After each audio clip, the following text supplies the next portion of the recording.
ಪವಿತ್ರಂ ಚರಿತ್ರಂ ವಿಚಿತ್ರಂ ತ್ವದೀಯಂ ನರಾಯೇ ಸ್ಮರಂತ್ಯನ್ವಹಂ ರಾಮಚಂದ್ರ.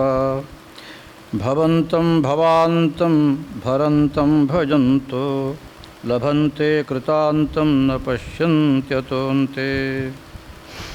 ವಿಚಾರ್ಯ ಸರ್ವವೇದಾಂತೈ ಸಂಚಾರ್ಯ ಹೃದಯಾಂಬುಜೆ ಪ್ರಚಾರ್ಯ ಸರ್ವಲೋಕೇಶು ಆಚಾರ್ಯಂ ಶಂಕರಂ ಭಜೆ.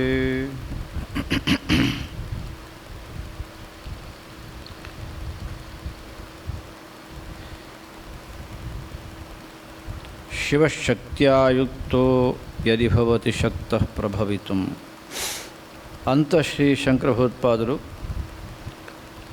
ಸೌಂದರ್ಯಲಹರಿಯ ಆರಂಭಕ್ಕೆ ಈ ಒಂದು ಮಾತನ್ನು ಹೇಳಿದರು. ಉಪನಿಷತ್ತುಗಳು, ಬ್ರಹ್ಮಸೂತ್ರ, ಭಗವದ್ಗೀತೆ ಎಲ್ಲವೂ ಕೂಡ ಹೇಳತಕ್ಕಂಥದ್ದು ಈ ಪ್ರಪಂಚಕ್ಕೆ ಪರಮಾತ್ಮ ಅವ ಉಪಾದಾನ ಕಾರಣವೂ ಹೌದು, ನಿಮಿತ್ತ ಕಾರಣವೂ ಹೌದು ಅಂತ ಹೇಳೋದು. ಈ ಉಪಾದಾನ ಕಾರಣ ನಿಮಿತ್ತ ಕಾರಣ ಅಂದರೆ ನಾವ್ಯಾರು ಗಾಬರಿ ಆಗುವ ಅವಶ್ಯಕತೆ ಏನಿಲ್ಲ. ಕಾರ್ಯದಲ್ಲಿ ಕಣದಲ್ಲಿಯೂ ಕೂಡ ಯಾವ ಒಂದು ಕಾರಣ ಇದೆಯೋ ಅದನ್ನು ಉಪಾದಾನ ಅಂತ ಹೇಳುತ್ತೇವೆ ನಾವು. ಉದಾಹರಣೆಗೆ ಚಿನ್ನದ ಆಭರಣ. ಚಿನ್ನದ ಆಭರಣದಲ್ಲಿ ಚಿನ್ನ ಪರಿಪೂರ್ಣವಾಗಿದ್ದಾಗಲೇ ನಾವು ಅದು ಚಿನ್ನದ ಆಭರಣ ಅಂತ ಹೇಳೋದು. ಹಾಗೆ ಮಣ್ಣಿನಿಂದ ಮಾಡಿದ ಪಾತ್ರೆ, ಅದು ಎಲ್ಲಿ ನೋಡಿದರೂ ಅದರಲ್ಲಿ ಮಣ್ಣು ಇರಲೇಬೇಕು, ಅದು ಉಪಾದಾನ ಕಾರಣ ಅಂತ ಹೇಳೋದು. ಆ ಮಡಿಕೆ ಮಾಡ್ತಾನಲ್ಲ, ಮಣ್ಣಿನ ಪಾತ್ರೆ ಮಾಡ್ತಾನಲ್ಲ ಕುಂಬಾರನೋ ಬೇರೆ ಯಾರೋ, ಅವರು ಉಪಯೋಗ ಮಾಡ್ತಾರೆ ಅನೇಕ ಸಾಧನಗಳನ್ನು, ಸಲಕರಣೆಗಳನ್ನು, ಆ ಮೂಲಕ ಮಡಿಕೆಯನ್ನು ಮಾಡ್ತಾರೆ. ಅದು ನಿಮಿತ್ತ ಕಾರಣ ಅಂತ ಅದನ್ನು ಹೇಳ್ತಾರೆ. ಬಟ್ಟೆಯಲ್ಲಿ ನೂಲು, ಅದು ಉಪಾದಾನ ಕಾರಣ, ಎಲ್ಲ ಕಡೆಗಿದೆ ಬಟ್ಟೆಯಲ್ಲಿ.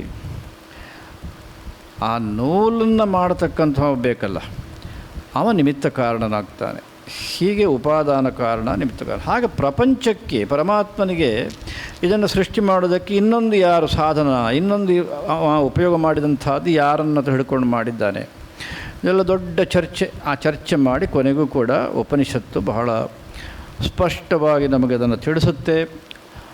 ಪರಮಾತ್ಮನಿಗೆ ಬೇರೆ ಇನ್ಯಾವುದೇ ನಿಮಿತ್ತ ಕಾರಣದ ಅವಶ್ಯಕತೆ ಇಲ್ಲ. ಅವನೇ ಉಪಾದಾನ ಕಾರಣ, ಅವನೇ ನಿಮಿತ್ತ ಕಾರಣ. ಅದಕ್ಕೆ ಬಹಳ ಸರಳವಾಗಿ ಅದು ಹೇಳತಕ್ಕಂಥದ್ದು ಒಂದು ಜೇಡರ ಹುಳುವಿನ ಉದಾಹರಣೆ. ನಮಗೆಲ್ಲ ಗೊತ್ತಿರುವಂತೆ ಜೇಡರ ಹುಳು ಅದರ ಬಲೆಯನ್ನು ಹೆಣೆಯುವುದಕ್ಕೆ ಅದು ಆ ನೂಲನ್ನು ಇನ್ನೆಲ್ಲಿಂದ ತರೋದಿಲ್ವೇ? ಅದರ ಹೊಟ್ಟೆಯಿಂದಲೇ ಬರೋದು ಆ ರಸ. ಅದರಿಂದಲೇ ಅದು ಜೇಡರ ಬಲೆಯನ್ನು, ಅದಕ್ಕೆ ಬೇಕಾದ ಆ ನೂಲನ್ನು ಮಾಡಿಕೊಂಡು ಬೇರೆ ಯಾರ ಸಹಾಯ ಇತ್ಯಾದಿಗಳು ಏನೂ ಇಲ್ಲದೆ ಅದ್ಭುತವಾಗಿ ಬಲೆ ಹೆಣೆಯುವುದನ್ನು ನಾವು ನೋಡಿದ್ದೇವೆ. ನಮಗೆ ಅರ್ಥ ಮಾಡೋದಕ್ಕೆ ಈ ಉದಾಹರಣೆಯನ್ನು ಕೊಟ್ಟು ಆ ಶಾಸ್ತ್ರಕಾರರು ಅದರಲ್ಲಿ ವಿಶೇಷ ಊರ್ಣನಾಭಿಹಿ ಅಂತ ಸಂಸ್ಕೃತದಲ್ಲಿ ಅದಕ್ಕೆ ಹೆಸರು, ಜೇಡರ ಬಲೆಗೆ, ಆ ಜೇಡರ ಹುಳುವಿಗೆ ಅದರ ಉದಾಹರಣೆಯನ್ನು ಕೊಡ್ತಾರೆ. ಹಾಗೆ ಶಂಕರ ಭಗವತ್ಪಾದರು ಅನೇಕ ಸ್ತೋತ್ರಗಳಲ್ಲಿ, ಬಹುತೇಕ ಎಲ್ಲ ಸ್ತೋತ್ರಗಳಲ್ಲಿ ಅಂತ ಹೇಳ್ಬೋದು, ಆದರೂ ಕೂಡ ಕೆಲವೊಂದು ಸ್ತೋತ್ರಗಳಲ್ಲಿ ಆ ಸ್ತೋತ್ರಗಳ ಸಂಖ್ಯೆ ಇತ್ಯಾದಿಗಳು ಮತ್ತು ಸಂದರ್ಭ ಇದೆಲ್ಲ ನೋಡಿಕೊಂಡು ಹೇಳದೇ ಇದೆ. ಆದರೆ ಬಹುತೇಕ ಸ್ತೋತ್ರಗಳಲ್ಲಿ ಈ ಪರಮಾತ್ಮನ ಒಂದು ಉಪಾದಾನ ಕಾರಣ ಮತ್ತು ಅವನೇ ನಿಮಿತ್ತ ಕಾರಣ ಹೌದು ಅನ್ನೋದನ್ನು ಹೇಳೋದಕ್ಕೆ ಮರ್ತೇ ಇಲ್ಲ ಭಗವತ್ಪಾದರು. ಅದಕ್ಕಾಗಿ ನಾನು ಸೌಂದರ್ಯಲಹರಿಯ ಉದಾಹರಣೆ ಕೊಟ್ಟೆ. ಎತ್ತುಕೊಳ್ತಾನೆ ಭಗವತ್ಪಾದರು ಶಿವಶಕ್ತಿಯ ಯುಕ್ತೋ. ಇಲ್ಲಾಂದರೆ ಸ್ಪಂದಿತುಮಪಿ, ಆ ಕಡೆ ಈ ಕಡೆ ಚಲಿಸೋದಕ್ಕೂ ಸಾಧ್ಯವಿಲ್ಲ ಈಶ್ವರನಿಗೆ. ಅಂದರೆ ಅರ್ಥ ಏನು? ಪರಮಾತ್ಮನಿಗೆ ಅವ ಕ್ರಿಯೆ ಇರತಕ್ಕಂಥ ವಸ್ತು ಅಲ್ಲ. ಇದು ನಿಷ್ಕ್ರಿಯಂ, ಶಾಂತಂ, ನಿರವದ್ಯಂ, ನಿರಂಜನಂ, ಹೀಗೆಲ್ಲ ಉಪನಿಷತ್ತುಗಳು ಹೇಳೋದು ಪರಮಾತ್ಮ ಕುರಿತಾಗಿ. ಅಂದರೆ ಯಾವ ಪರಮಾತ್ಮನಿಗೆ ಕ್ರಿಯೆಯೇ ಇಲ್ಲೋ ಅವ ಹೇಗೆ ಸೃಷ್ಟಿಯನ್ನು ಮಾಡೋದಕ್ಕೆ ಸಾಧ್ಯವಿಲ್ಲ. ಆದರೆ ಅವಂದೇ ಯಾವ ಒಂದು ಶಕ್ತಿ ಇದೆಯೋ, ಪ್ರಕೃತಿ ಅಂತ ಕರೀತಾರೆ, ಮಾಯಾ ಅಂತ ಕರೀತಾರೆ, ಬೇರೆ ಬೇರೆ ಹೆಸರಿಂದ ಕರೀತಾರೆ, ನಾವು ಕೇಳಿರುತ್ತೇವೆ ಇದನ್ನು ಈಗಾಗಲೇ. ಅದನ್ನು ಇಟ್ಟುಕೊಂಡು ವಿಶೇಷವಾಗಿ ಭಗವಂತ ಈ ಜಗತ್ತನ್ನು ಸೃಷ್ಟಿ ಮಾಡ್ತಾನೆ. ಆಗ ತಾನೇ ಉಪಾದಾನ ಕಾರಣ ಆಗ್ತಾನೆ. ಯಾಕಂದರೆ ಆ ಸೃಷ್ಟಿ ಮಾಡಿದ ಅಷ್ಟರಲ್ಲಿಯೂ ಪರಮಾತ್ಮನೇ ಇದ್ದಾನೆ. ಅದು ಈ ಸ್ವಪ್ನದ ಹಾಗೆ. ಸ್ವಪ್ನವನ್ನು ಯಾರು ನಾವು ಸೃಷ್ಟಿ ಮಾಡ್ತೇವೋ ಅದರ ಒಂದು ನಾವು ವಿಮರ್ಶೆ ಮಾಡಿದರೆ ಆ ಸ್ವಪ್ನವನ್ನು, ಎಲ್ಲ ಕಡೆ ಮನಸ್ಸಿದ್ದೇ ಇದೆ, ಮನಸ್ಸೇ ತಾನೇ ನಮಗೆ ದೃಶ್ಯವಾಗಿ ಅಲ್ಲಿ ಕಾಣೋದು, ಸ್ವಪ್ನವಾಗಿ ಕಾಣೋದು, ವಾಸನೆಗಳ ಮುಖಾಂತರ ವಾಸನೆಗಳನ್ನು ಇಟ್ಟುಕೊಂಡು. ಹಾಗೆ ಈ ಜಗತ್ತು ಅನ್ನತಕ್ಕಂಥದ್ದು ಕೂಡ ಎಲ್ಲೇ ನೋಡಿದರೂ ಚೇತನ ಇದ್ದೇ ಇದೆ, ಸಚ್ಚಿತ್ ಆನಂದ ಅನ್ನತಕ್ಕಂಥದ್ದು ಎದ್ದು ಕಾಣುತ್ತೆ. ಹಾಗೆ ಇದಕ್ಕೆ ಪ್ರಪಂಚವನ್ನು ಸೃಷ್ಟಿ ಮಾಡೋದಕ್ಕೆ ಒಂದು ಸಾಧನ ಬೇಕಲ್ಲ, ನಿಮಿತ್ತ ಬೇಕಲ್ಲ. ಅದು ಯಾವುದು ಅಂದರೆ ಅದು ಪರಮಾತ್ಮನೇ. ಅದಕ್ಕೆ ಅವನಿಗೆ ಶಕ್ತಿ, ಅವನದೇ ಶಕ್ತಿ. ಅದಕ್ಕೆ ನಾನು ಈಗಾಗಲೇ ಹೇಳಿದಾಗ ಆ ಎಲ್ಲ ಹೆಸರುಗಳು ಕರೀತಾರೆ. ಆ ಹೆಸರುಗಳಿಂದ, ಅವುಗಳ ಸಹಾಯದಿಂದ ಪರಮಾತ್ಮ ಈ ಪ್ರಪಂಚವನ್ನು ಸೃಷ್ಟಿ ಮಾಡ್ತಾನೆ. ಅವನಿಗೆ ಬೇರೆ ಯಾವುದು ಬೇಕಾಗಿಲ್ಲ. ಅವನದೇ ಶಕ್ತಿ, ಜೇಡರ ಹುಳುವಿನ ಹಾಗೆ ಅವನೇ ಉಪಾದಾನ ಕಾರಣ. ಈ ಜಗತ್ತೆಲ್ಲ ನಮಗೆ ತೋರುತ್ತೆ ಅದ್ಭುತವಾಗಿ ಅಂತ ಸಾಮಾನ್ಯವಾಗಿ ಉಪನಿಷತ್ತು ಹೇಳತಕ್ಕಂಥದ್ರ ಸಾರಾಂಶ. ಎಲ್ಲ ಕಡೆ ಅಲ್ಲದೇ ಇದ್ದರೂ ಕೂಡ ಬಹುತೇಕ ಕಡೆ ಅಂತ ನಾನು ಹೇಳಿದೆ ನೋಡಿ. ಗೌರಿ ದಶಕವನ್ನು ನಾವು ನೋಡಿದ್ದೇ ಆದರೆ, ಉಳಿದ ಕಡೆ ನೀವು ನೋಡಿಕೊಳ್ಬೇಕು. ಗೌರಿ ದಶಕವನ್ನು ನೋಡಿದ್ದೇ ಆದರೆ ಭಗವತ್ಪಾದರು ಹೇಳ್ತಾರೆ, ನಿತ್ಯ ಶುದ್ಧೋ ನಿಷ್ಕಲ ಏಕೋ ಜಗದೀಶಃ ಅಂತಾರೆ. ಆ ಜಗತ್ತಿನ ಈಶ ಪರಮಾತ್ಮ ಅವ ನಿತ್ಯ ಶುದ್ಧ ನಿಷ್ಕಲ. ಇದು ಸ್ಪಷ್ಟವಾಗಿ ನಮಗೆ ಭಗವತ್ಪಾದರು ಮೊದಲನೇ ಪಂಕ್ತಿಯಲ್ಲಿ ಹೇಳೋದು. ಆಮೇಲೆ ಹೇಳ್ತಾರೆ, ಸಾಕ್ಷೀಯಸ್ಯ ಸರ್ಗವಿಧೌ ಸಂಹರಣೆ ಚ. ಇದರ ಸೃಷ್ಟಿಯಲ್ಲಾಗಲಿ ಸಂಹಾರ ಮಾಡೋ ವಿಷಯದಲ್ಲಾಗಲಿ ಸಾಕ್ಷಿಯಾಗಿರುತ್ತಾನೆ ಪರಮಾತ್ಮ ಈ ಎಲ್ಲ ಕ್ರಿಯೆಗಳಿಗೆ. ಮತ್ತು ವಿಶ್ವತ್ರಾಣ ಕ್ರೀಡನ ಲೋಲಾಂ ಶಿವಪತ್ನೀಂ. ಸಾಕ್ಷಿ ಇಲ್ಲಿ ಜಗನ್ಮಾತೆ. ಜಗನ್ಮಾತೆ ಗೌರಿ ಈ ಸ್ತೋತ್ರದಲ್ಲಿ ಭಗವತ್ಪಾದರು ಹೇಳೋದು, ಈ ವಿಶ್ವವನ್ನು ಸೃಷ್ಟಿ ಮಾಡೋದಾಗಲಿ ಅದರ ರಕ್ಷಣೆ ಆಗಲಿ, ಈ ಒಂದು ಪ್ರಪಂಚದ ಸೃಷ್ಟಿ ಸ್ಥಿತಿ ಲಯ ಅನ್ನತಕ್ಕಂಥದ್ದೇನಿದೆ ಇದು ಪರಮಾತ್ಮನಿಗೊಂದು ಲೀಲೆ, ಒಂದು ಕ್ರೀಡೆ. ಇದನ್ನು ಮಾಡತಕ್ಕಂಥವಳು ಗೌರಿ, ಶಿವಪತ್ನಿ. ಅಂಥ ಗೌರಿ ಮಂಬಾ ಮಂಬುರುಹಾಕ್ಷಿ ಮಹಮೀಡೆ ಅಂದರು ಭಗವತ್ಪಾದರು. ಅಂಥ ಗೌರಿಯನ್ನು ನಾನು ಸ್ತುತಿ ಮಾಡುತ್ತೇನೆ ಅಂತ. ಅದಕ್ಕೆ ನಾನು ಎಷ್ಟೋ ಸಾರಿ ಹೇಳೋದು, ಶಂಕರ ಭಗವತ್ಪಾದರ ಸ್ತೋತ್ರಕ್ಕೆ ಯಾಕೆ ಇಷ್ಟೊಂದು ಮಹತ್ವ ಅಂದರೆ, ಆ ಉಪನಿಷತ್ತಿನ ಸಾರವನ್ನು ಒಂದು ಸ್ತುತಿಯಲ್ಲಿ ಸರಳವಾಗಿ ಸೇರಿಸಿ ನಾವು ಅದೇ ರೀತಿಯಲ್ಲಿ ಸ್ತುತಿ ಮಾಡುವಂತೆ ಮಾಡಿದ್ರಲ್ಲ, ಅಂಥ ಒಂದು ಅದ್ಭುತವಾದಂಥ ಚಿಂತನೆಯಿಂದಲೇ ನಮ್ಮ ಚಿತ್ತ ಶುದ್ಧಿ ಆಗ್ತಾ ಆಗ್ತಾ ನಾವು ಪರಮಾತ್ಮನ ಕೃಪೆಗೆ ಪಾತ್ರರಾಗ್ತೇವೆ ಅಂತ ನಾನು ಪದೇ ಪದೇ ಉಲ್ಲೇಖ ಮಾಡ್ತೇನೆ. ಇವತ್ತೂ ಕೂಡ ಇಂಥ ಒಂದು ಗಂಭೀರವಾದ ವಿಚಾರವನ್ನು, ಪರಮಾತ್ಮನ ಲಕ್ಷಣವನ್ನು ಹೇಳಿ ಅದೇ ಪರಮಾತ್ಮ ತನ್ನ ಶಕ್ತಿಯಾದಂಥದ್ದು, ಅದಕ್ಕೆ ಹೆಸರು ಗೌರಿ ಇರಲಿ ಪಾರ್ವತಿ ಇರಲಿ ಏನೇ ಇರಲಿ, ಆ ಶಕ್ತಿಯಿಂದ ಒಡಗೂಡಿದಾಗ ತಾನೇ ಉಪಾದಾನ ಕಾರಣ, ತಾನೇ ನಿಮಿತ್ತ ಕಾರಣನಾಗಿ ಈ ಜಗತ್ತಿನ ಲೀಲೆಯನ್ನು ಮಾಡ್ತಾನೆ ಅನ್ನೋ ಒಂದು ಅಭಿಪ್ರಾಯವನ್ನು ವಿಶೇಷವಾಗಿ ಇಲ್ಲಿ ಜಗನ್ಮಾತೆಯನ್ನು ಇಟ್ಟುಕೊಂಡೆ, ಗೌರಿಯನ್ನು ಇಟ್ಟುಕೊಂಡೇ ಭಗವತ್ಪಾದರು ಉಲ್ಲೇಖ ಮಾಡತಕ್ಕಂಥದ್ದನ್ನು ನಾವು ವಿಶೇಷವಾಗಿ ಗಮನದಲ್ಲಿ ಇಟ್ಟುಕೊಳ್ಬೇಕು ಅಂತ ನಾನು ಭಾವಿಸ್ತೇನೆ. ಶ್ರೀಮದ್ ಭಾಗವತದಲ್ಲಿ ಬರುವ ಪ್ರಸಂಗವನ್ನು ಹೇಳೋದರ ಮೊದಲು ನಾನು ಇವತ್ತು ಅಯೋಧ್ಯೆಯಿಂದ ನಿನ್ನೆ ಏಕಾದಶಿ, ಶ್ರಾವಣ ಶುದ್ಧ ಏಕಾದಶಿ, ಒಂದು ಮಾಹಿತಿ ನನಗೆ ಬಂತು, ಒಂದು ಸೂಚನೆ ಬಂತು ನನಗೆ. ಯಾರೋ ಹೇಳಿದರು. ಏನು ಹೇಳಿದರು ಅಂದರೆ, ನಿಮಗೆ ಈ ಶ್ರೀಮದ್ ಭಾಗವತ ಯಾರು ರಚನೆ ಮಾಡಿದ್ದು ಅಂತ ಗೊತ್ತಾ ಅಂತ ಕೇಳಿದರು. ಇಲ್ವಲ್ಲ, ನನಗೇನು ಗೊತ್ತಿಲ್ವಲ್ಲ ಅಂತಂದೆ ನಾನು. ನನಗೇನು ಗೊತ್ತಿಲ್ಲ, ಯಾಕಂದರೆ ಎಷ್ಟೋ ದೊಡ್ಡ ವಿದ್ವಾಂಸರು ಇದರ ಬಗ್ಗೆ ಚರ್ಚೆ ಮಾಡಿದ್ದಾರೆ, ಮತ್ತು ಅವರ ಅಭಿಪ್ರಾಯ ಹೇಳಿದ್ದಾರೆ, ಎಲ್ಲ ನಡೆದಿದೆ. ಹಾಗಾಗಿ ನಾನು ಹೇಳಿದೆ ನನಗೇನದ್ರ ಬಗ್ಗೆ ಕಲ್ಪನೆ ಇಲ್ಲ ಅಂತ.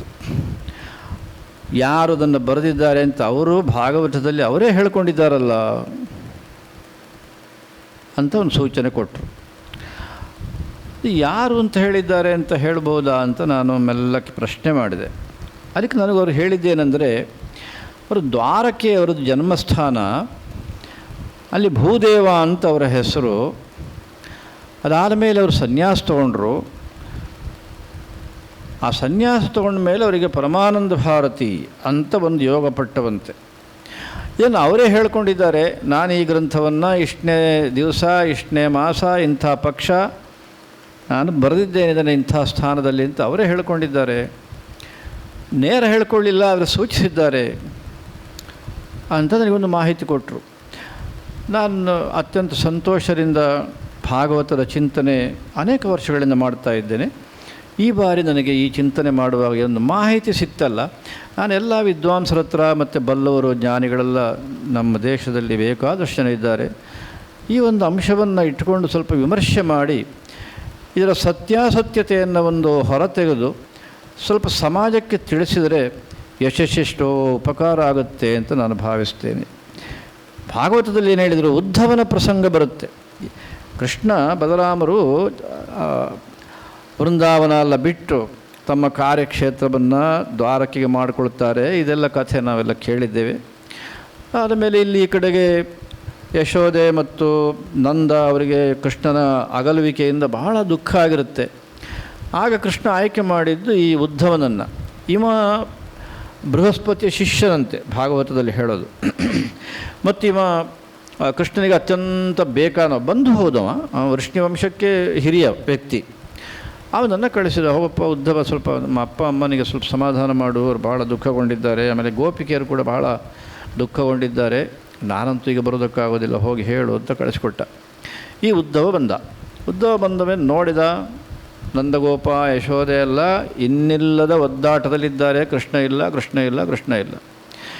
ಹೋಗಲಿ ಅಷ್ಟಕ್ಕೆ ಸುಮ್ಮನೆ ಕೂತ್ಕೊಂಡ್ರ ಇಲ್ಲ, ಮತ್ತೆ ಅದೇ ಕಥೆಯನ್ನು ಹೇಳೋದು. ಅಲ್ಲಿ ಇವನನ್ನು ಕೊಂದ, ಇಲ್ಲಿ ಪ್ರದಂಬಾಸುರನ ಕೊಂದ, ಅಲ್ಲಿ ಅಘಾಸುರನ ಕೊಂದ, ಇಲ್ಲಿ ಪೂತನಿನ ಸಂಹಾರ ಮಾಡಿ ಏನೇನೋ ಅಲ್ಲ ಕಥೆಗಳು.